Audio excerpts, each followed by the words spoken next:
La tierra recordaba cada nombre que le habían arrancado. En la facenda Santa Bárbara dos Campos, el suelo guardaba las huellas de manos que nunca dejaron de trabajar, de cuerpos que aprendieron a medir la vida por el tempo del machete y de la marea del lago de caña. Allí, entre el olor espeso a melazo y la luz que venía rasgando el alba, se tejían secretos que la Casa Grande hubiera preferido enterrar con la misma impunidad con que enterraba los cuerpos. Si te quedarás hasta el final, suscríbete y activa las notificaciones para no perderte historias como esta. Dale like si quieres que se recuerden las voces que la historia intentó acallar. Comparte desde la ciudad en la que escuchas y ayuda a que la memoria no se desvanezca. Al clarear, la plantación se abría en una llanura ondeante, la caña erguida como olas cortantes, el sol todavía bajo como una brasa en la distancia. El aire traía el dulzor pegajoso del melazo, y algo más, algo metálico que olía a hierro y pasado. La senzala respiraba un calor distinto al de la Casa Grande. Era un calor de cuerpos juntos, de mantas, de respiraciones sincronizadas con el amanecer. Un gallo grueso rompía la noche. Un látigo rompía el silencio cuando el feitor llamaba a quien retrasara la fila. Y, en el centro de ese pulso, Perpetua movía su presencia como quien conoce el mapa de una fortuna heredada. Perpetua no era una mujer íntegramente cruel ni enteramente rota. Su figura llevaba la marca de una doble hermandad, la de quien fue educada en la propiedad como destino y la de quien en su juventud sufrió despojos silenciosos que la hicieron cerrar el corazón. Era la señora de la facenda, con una mandíbula que no sonreía y unos ojos que, más que mirar, archivaban. La gente del lugar murmuraba que había heredado la facenda tras la muerte del coronel Eustaquio, pero pocos conocían el peso que aquello le dejó.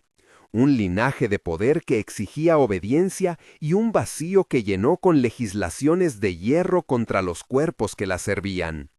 Ella mantenía la casa con la disciplina de quien ha aprendido a temer la fragilidad. Bajo esa disciplina, la senzala desarrollaba otros idiomas. Compases de resistencia en la costura, rezos en voz baja a Xangó o a Nosa Señora, marcas en la madera de las camas, signos hechos en secreto con carbón o con las uñas. Benedito fue uno de esos signos. Era un hombre delgado, de manos largas y dedos de escriba, que había aprendido contra todo formato social a leer y a escribir. Un capricho de la vida que se había convertido en herramienta.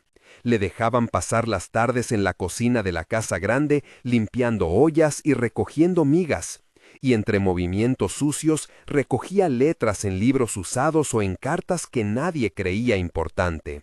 Benedito guardaba su saber como quien guarda un mapa. Lo dibujaba en la tierra con una rama, lo recitaba en voz baja como plegaria. La escritura para él fue la promesa de un nombre que permanecería. Amaro, en cambio, era la carne del deseo de huida. Le nacía la libertad porque la libertad le ardía en el estómago. Su lengua era escasa, pero sus manos hablaban con rapidez. Era quien más hablaba de quilombos que otros recordaban con temor, y a veces, cuando la noche era más propicia, susurraba planes que otros calificaban de locura. Tenía el cuerpo curtido por la caña, los brazos como sogas, y en la mirada una geografía de rutas hacia el sur, hacia el puerto, hacia cualquier lugar donde la palabra libre no fuera simplemente un rumor. Jerónimo no estaba hecho para la resistencia visible. Llevaba dentro un temblor que venía de noches rotas, de recuerdos que se colaban como agua amarga. A veces despertaba con manos en el aire, llamando a alguien que ya no estaba. Otras se quedaba quieto mirando las sombras del amanecer como si fueran fantasmas con nombre propio. No era débil, pero la violencia le había dejado grietas que exigían cuidado. Masu, en esa comunidad, ocupaba el lugar que las grietas necesitaban. Padre de santo, convocador de espíritus y de palabras sagradas, su voz era la que calmaba el cuerpo con rezos en lengua yorubá y con tambores que parecían batir un contrarritmo al látigo. Masu era un puerto donde Jerónimo encontraba al menos la posibilidad de recomponer un hilo roto. Juana, por su lado, sabía más de ojos que de palabras. Había aprendido a leer los silencios, qué mirada se enrojecía de miedo, cuál prometía un auxilio apenas esbozado, cuáles se cerraban porque no podían sostener más dolor. Era la que curaba las febres con cataplasmas, la que susurraba historias de orishás para que la noche no enterrara las esperanzas. Entre Joana y Benedito, un amor surgía como un secreto legítimo, discreto, con gestos mínimos, con manos que encontraban la de la otra bajo la mesa o en las vueltas del trabajo. No era un amor de grandes discursos, era un amor que aprendía la paciencia y la táctica. La vida en Santa Bárbara era un compás de trabajo y violencia. Los jornales marcaban el día, la trituración de la caña, el horno donde el melazo se convertía en azúcar y la venta de la porción que no alcanzaba a disimular la pobreza de la facenda. El feitor presidía con un ojo siempre atento y el capataz, con su voz áspera, recordaba la ley no escrita. Perpetua veía todo desde su balcón, su figura, envuelta en telas importadas que el coronel había dejado en herencia, se recortaba contra el cielo como una estatua cuya sombra abarcaba hasta a la senzala. Las sombras, sin embargo, no eran únicamente de la señora. Perpetua había aprendido a modelar la autoridad como una forma de autodefensa. Cuando la vida la dejó sin el gusto de la ternura, adoptó la fría maniobra de quien evita el riesgo, reducir el posible desafío con nombres rotos de antemano, imponer apodos, humillar en público, enseñar que la propiedad no se discutía. Pero dentro de ella existía una brasa olvidada, una memoria que alguna vez había sido llama, que se encendía en momentos de soledad, cuando miraba una carta vieja del coronel o cuando escuchaba lamentos que, de alguna manera, le recordaban la delgada línea que separa víctima y victimario. Fue en una tarde de lluvia postergada, cuando el cielo parecía forzar la facenda a una limpieza tardía, que llegó Domingos Ferraz. Su llegada no fue solemne, ni fue anunciada por campanas. Llegó con un carrito cubierto de polvo y ojos que medían las posibilidades. Domingos no tenía la nobleza del apellido. Era un comerciante oportunista que, al ver grietas en la herencia de la señora, olfateaba negocio. Para la gente de la senzala representaba un riesgo con forma humana, la posibilidad de que papeles y promesas cambiaran de manos según conveniencia. Para Benedito, sin embargo, la llegada de Domingos era una chispa que podía encender el plan. La existencia de papeles en Santa Bárbara no era un rumor, sino una prueba de lo que algunos preferirían negar. Unos documentos que hablaban de alforjias, de promesas hechas en voz baja, de cláusulas que esperaban el momento propicio para hacerse visibles. Benedito los conocía por chispazos. Había escrito letras en el barro que imitaban el sello del coronel. Había visto una vez un trozo de pergamino arrinconado en un cajón cuando repartía leña en la casa grande. El deseo de convertir aquellas migajas en libertad real se fue anidando en su pecho como un plan posible pero peligroso. «Si sale mal, nos arriesgamos a más látigos», dijo Jerónimo una noche, con la voz como si la palabra misma le pesara. «Si no hacemos nada», contestó Amaro apretando los dientes, «estamos muertos aunque vivamos. Mejor morir en la ruta que morir aquí, de día y noche». Juana sostuvo la mirada de Amaro, y en esa mirada Benedito leyó el compromiso del grupo. Masú, en su inmensa calma, afirmó con un gesto que no era un sí ni un no. Fue un llamado a la prudencia que en la práctica se tradujo en oración y en preparar los cuerpos para el desafío. Prepararon argumentos, escondieron herramientas, hicieron señales que solo ellos comprendían. Un nudo en la tela, una roca movida junto al riacho, un canto que cambiaba de melodía para decir «todo sigue en pie». Perpetua, por su parte, notaba pequeñas variaciones en el trabajo. No le interesaba la vida interior de sus trabajadores, le interesaba el resultado, el rendimiento. Sin embargo, la casa no se maneja solo con órdenes, se maneja también con el temor a las palabras y con la sospecha de que la lealtad tiene días contados. Ella empezó a exigir más informes al feitor, a preguntar por las noches quién no había cumplido y a revisar cuentas de manera más meticulosa. No sospechaba, sin embargo, que su pulso por el control habría de abrir la posibilidad de un trueque. Domingos, hombre que había negociado con títulos y favores en otros latifundios, encontró en Perpetua a una aliada cómoda. Ella quería asegurarse de que la hacienda prosperara. Él era el tipo de persona que podía presentar soluciones sin pedir directamente más que su ganancia. Cuando Domingos insinuó que había maneras de aclarar papeles viejos, la señora inclinó la cabeza con la frialdad de quien confía en las sombras del negocio. Lo que ninguno sospechó al inicio fue que esas soluciones tendrían un lado que la facenda no había previsto, la estrategia de los que trabajan debajo, que sabían leer no solo el tiempo, sino las grietas entre quienes dominan. Benedito comenzó a escribir en secreto, no solo cartas simples, confeccionó testamentos fingidos, frases que podían impresionar a los que aún creían en la tinta. Practicó con la punta de una astilla, imitó sellos y modos de redactar que había escuchado al pasar la servilleta sobre un legajo. El acto de escribir lo colocaba en el borde de una traición grandiosa, a la propiedad, a la piedad impuesta, a la estructura de poder. Para él era acto de justicia, para otros era peligro inminente. Las noches previas al encuentro con Domingos se llenaron de rituales. Masu convocaba a los orishás en la orilla del río, trazando signos con la sal y la sangre simbólica del coco. Joana dejó en el corral una ofrenda que parecía inocua. Cambió un jornal de azúcar por una rosquilla de maní que, en su interior, llevaba un papel doblado. Jerónimo practicó su silencio. Amaro afinó su huida en caso de traición.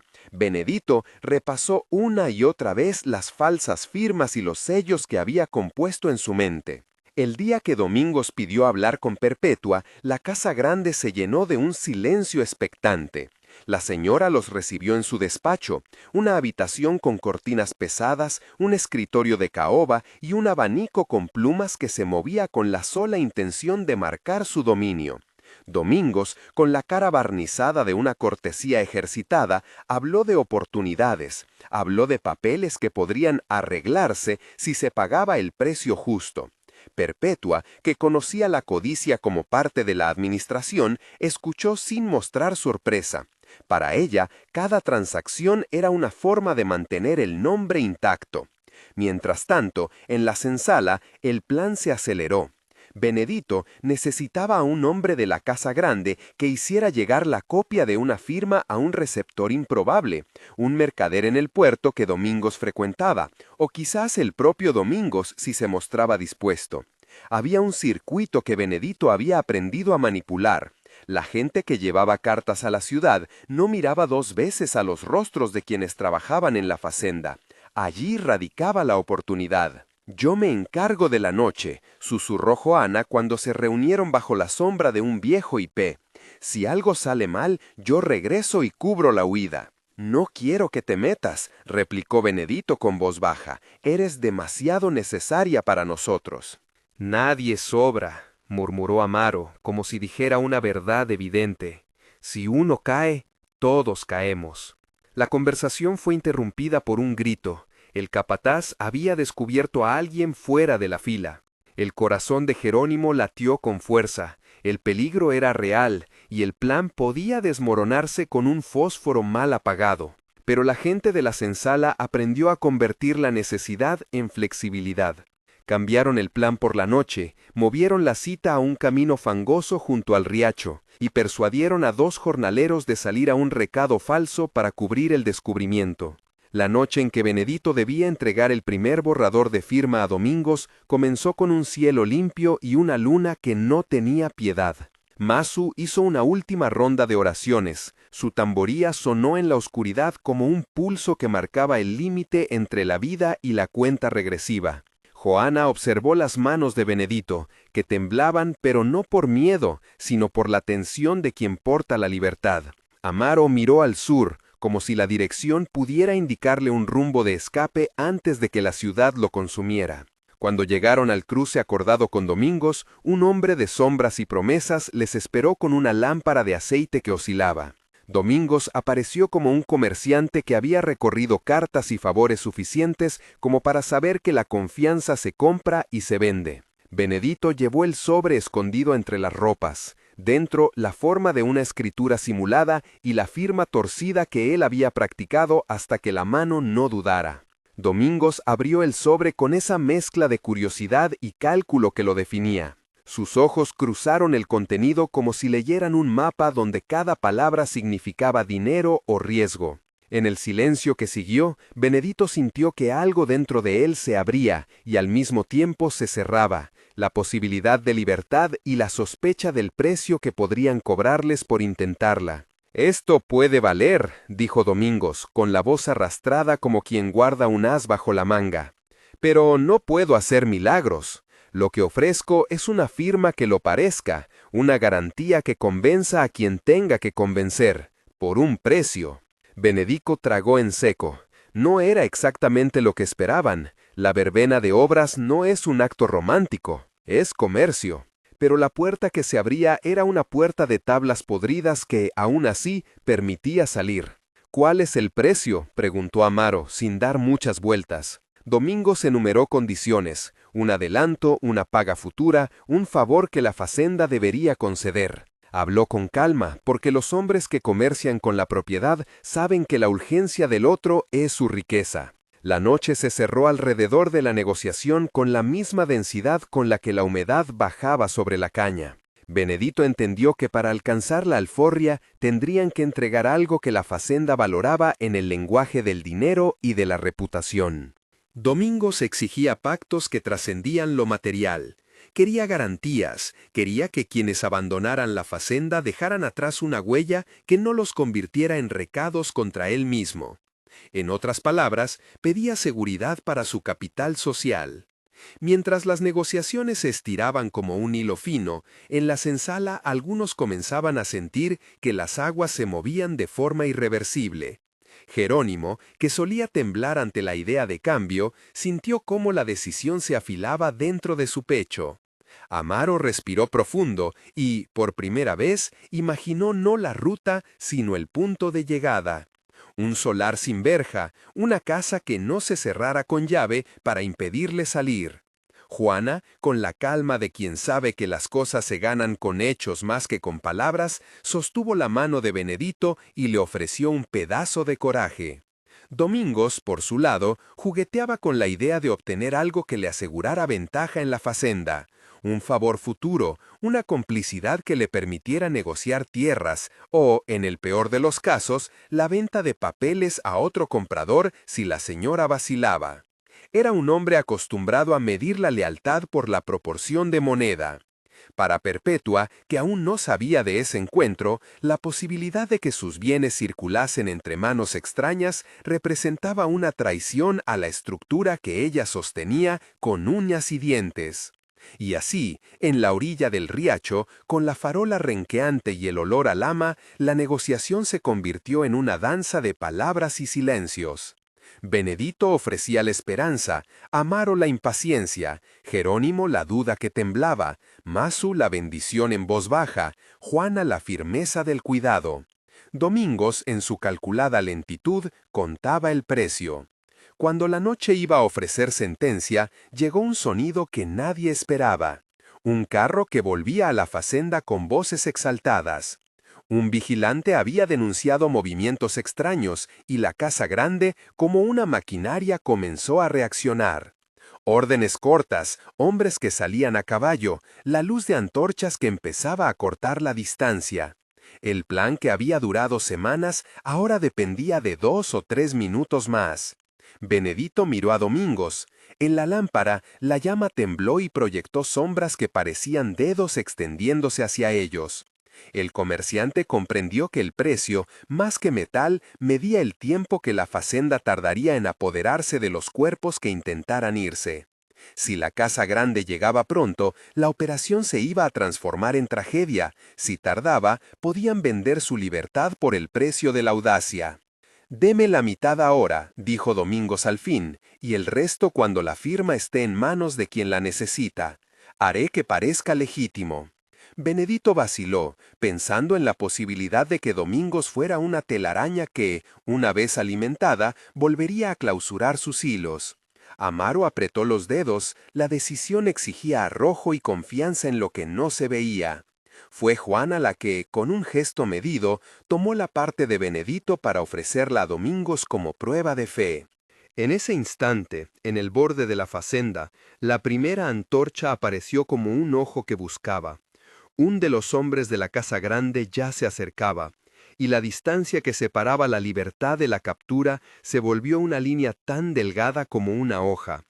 Nadie podía prever si aquel movimiento final sería suficiente para apartarlos del control. Benedito clavó la vista en la figura que se aproximaba.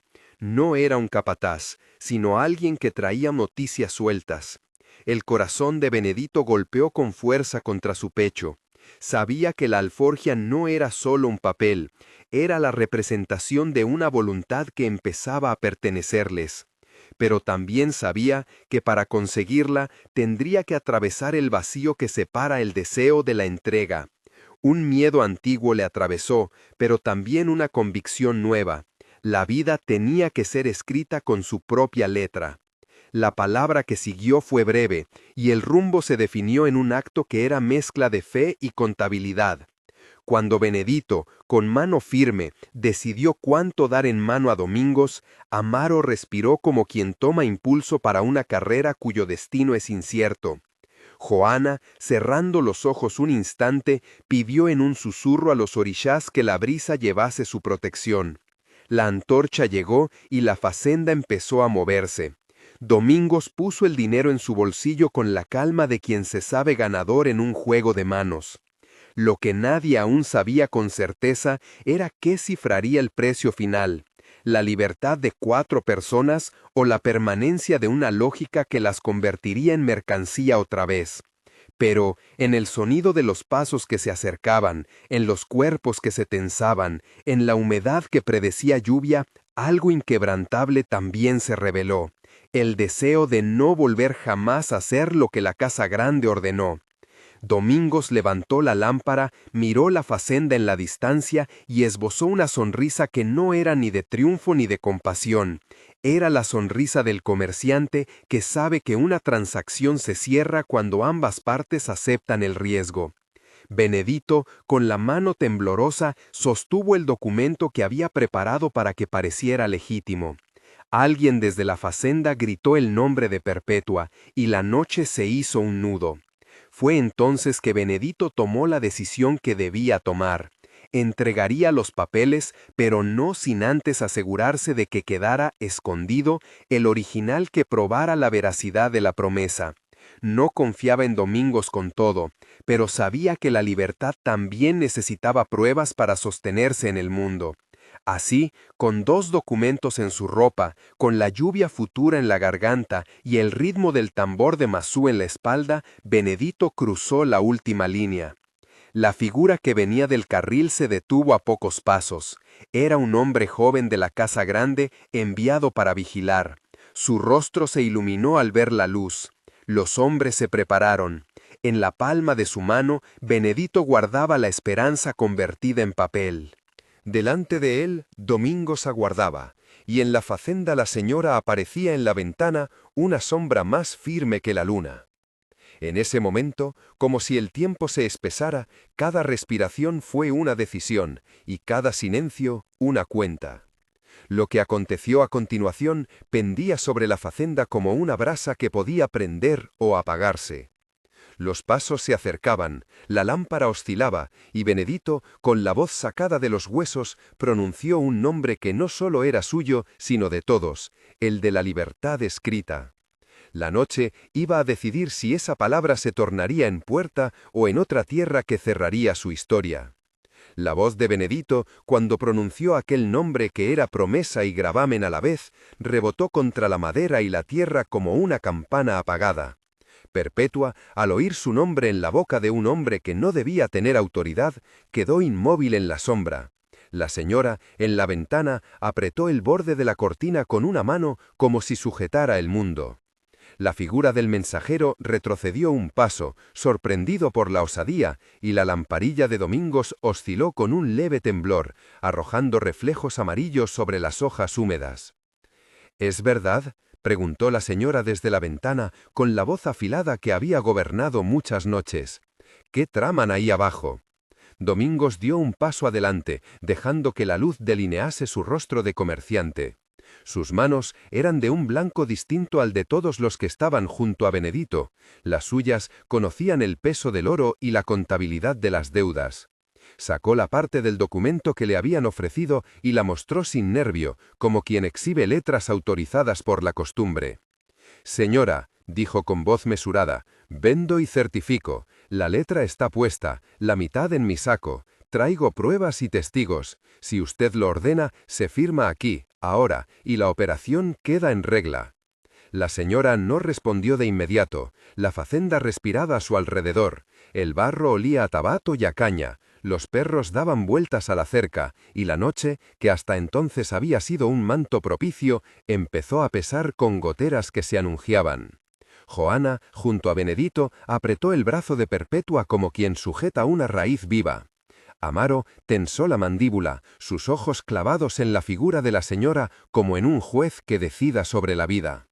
Fue entonces que el mensajero, el joven de la casa grande, habló otra vez, pero esta vez con voz que no se dejaba engañar. La señora dice que no basta el papel si no hay firma ante testigos de la casa.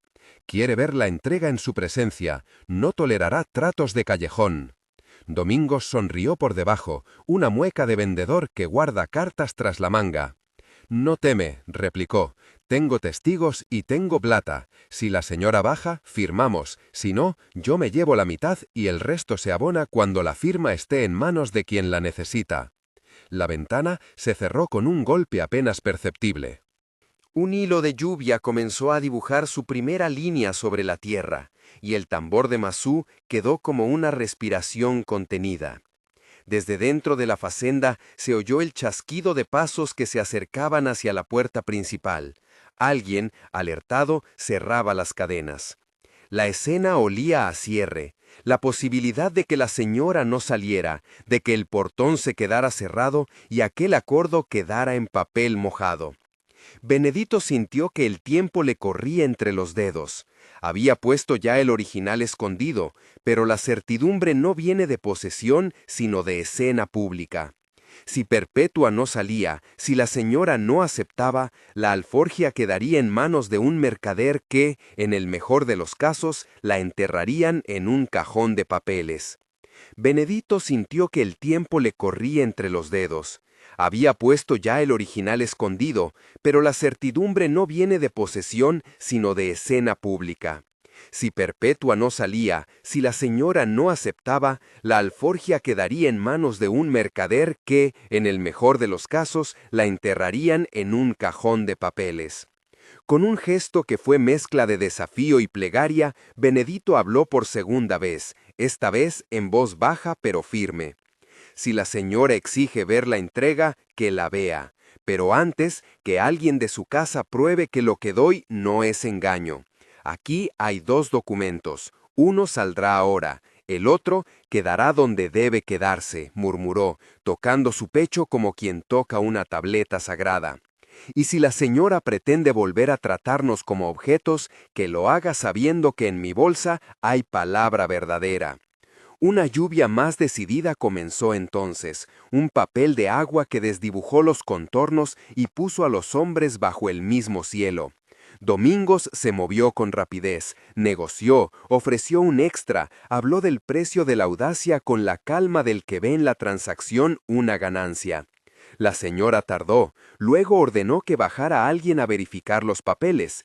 Esto fue la verdad y la trampa al mismo tiempo. Cualquier inspector de la casa vería el documento falso y, si la señora así lo decidía, cancelaría la noche. Mas Masú, que había esperado, dejó que el ritmo saliera de sus manos. Primero fue un golpe solitario, luego dos, y, al tercero, el tambor se volvió palabra y señal. Era el pulso que habían acordado para el instante en que la distracción hiciera posible el movimiento. Joana, como una sombra prendida, guardó la mano en la manga y tiró del niño que Perpetua llevaba atado al cuerpo. Amaro, en un gesto breve, soltó la suela de su bota contra la tierra como quien busca la pisada de un camino secreto. Los hombres del portón llegaron con lámparas y voces, vieron la escena, un mercader que hablaba, un grupo reducido de esclavos que ofrecía papeles, una señora que no se dejaba engañar. Uno de los guardias se inclinó a mirar el documento que Domingos agitaba en la luz temblorosa. Benedito, mientras tanto, sostuvo la cintura de Perpetua y le dijo, sin que el guardia pudiera oír: «Cuando cuente hasta 3, corre hacia el eucalipto viejo, luego al borde del río. A la orilla hay una canoa prestada, no mires atrás». Perpetua asintió con la boca seca. La lluvia se la llevó, la dejó un poco más lavada. Benedito volvió la cabeza al mensajero y con voz que simulaba beneficio, dijo: «¿No ha traído usted la palabra de la señora? Pues que sus ojos sean testigos y su honor mediador. Déjenos pasar, que no buscamos pelea, solo cerrar trato». El guardia alzó la lámpara más cerca, y por un instante la luz cegó a todos. En ese parpadeo, Juana empujó.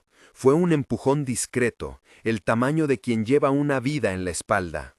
Perpetua se soltó y corrió. Amaro la siguió. Benedito hizo de la entrega algo solemne. Puso el papel en las manos de Domingos con la calma de quien se despide de un viejo amigo.